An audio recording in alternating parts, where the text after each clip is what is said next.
There is an old saying that good players inspire themselves, great players inspire others.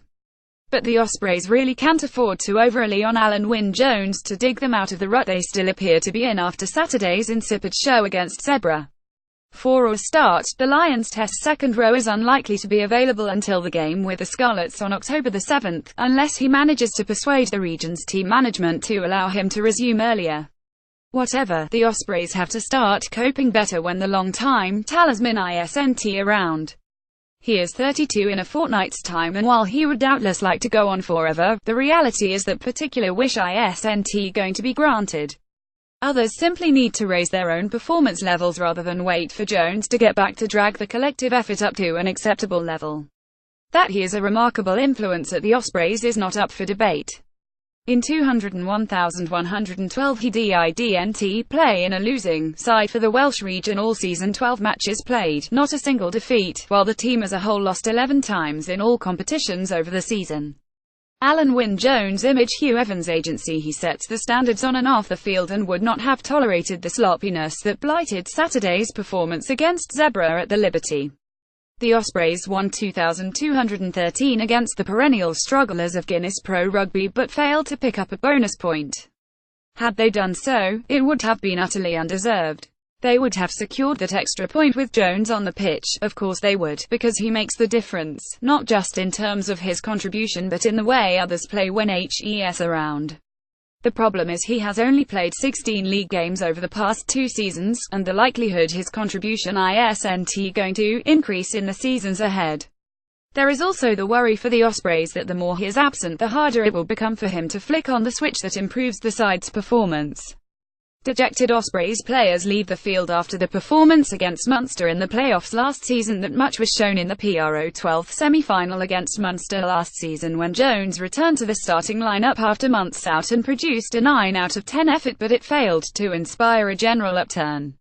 It was as if by then mediocrity had become the new default setting at the Ospreys, and not even the return of the skipper could change things. But so much shouldn't rest on one man's shoulders, anyway. The Ospreys have to be better without him, and the responsibility for that rests with the coaches and other players. Ospreys head coach Steve Tandy would have done well to steer clear of social media on Saturday evening, for there were plenty on there who would not be classed as fully paid up members of his fan club. What is to be said, no one works harder for the Ospreys than the former Neath flanker, and no one feels the pain of a poor display more than he does. But he will know that the criticism will become ever louder if there are many more dire performances like the one against Zebra. Like road sweepers, journalists, dog walkers and those in every other profession, coaches are accountable. It was recently revealed that Tandy is under contract until 2020, but it is going to be a long 3 years unless the line on the performance graph picks up sharply.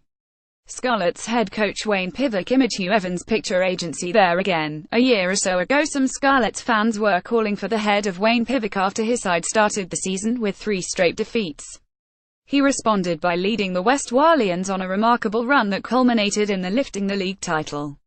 They won 19 of the last 21 league games, a sequence that has given them extraordinary self-belief, and they play in a style the players are comfortable with. No one is calling for Pivac to go now. So unpromising situations can be turned around, but the Ospreys increasingly look a team who are uncertain of themselves, and they have 2 fixtures coming up that will truly test them. They play Glasgow at Scotstoun on Saturday and Munster in Swansea a week later. Perform in either of those games as they did against Zebra, and it could get messy.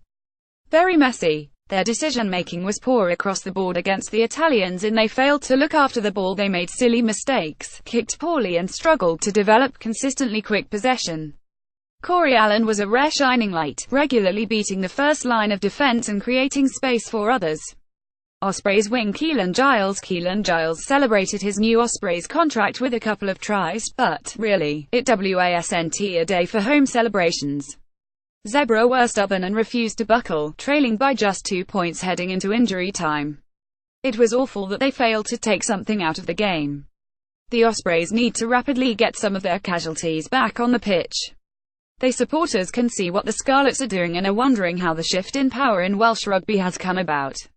But there are no miracle solutions, and, if the Ospreys are not careful, the situation may get worse before it gets better. A happy new season that would be down the road at the Scarlets.